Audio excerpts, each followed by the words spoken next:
Arkadaşlar kendinden de balık çıkıyor. Aynen. O martılar ondan dolayı oradalar ha.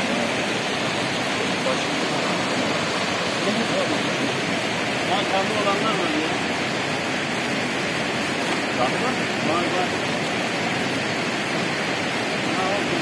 Bunlar öyle ya. Bunlar öyle. Yok abi kanlı. Bak. Onlar ölmüş. Kanlı olanlar var.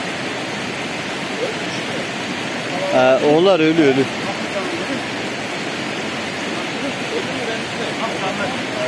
Yeni yap bak. Ölü balık. Baba bak şu canı şu torbayı. Yavru balıklara bak. Torbayı dur abi. Buraya ver buraya. Torbayı ver. Bak kıpırdadılar. Yok torbayı ver. Buralarda olması lazım. Ha yapan ekşi var. Şuralara bakma orada adam var.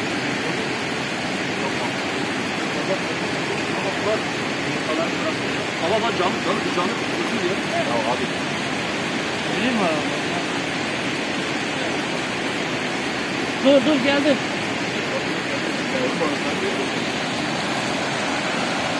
Ama bak canlı.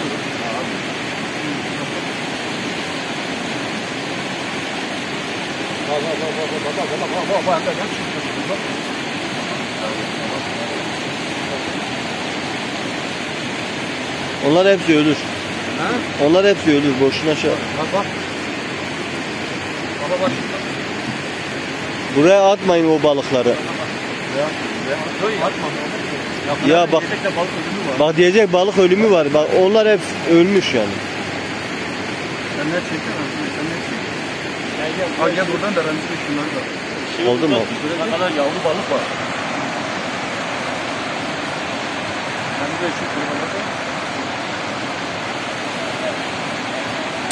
Gel. Geldim.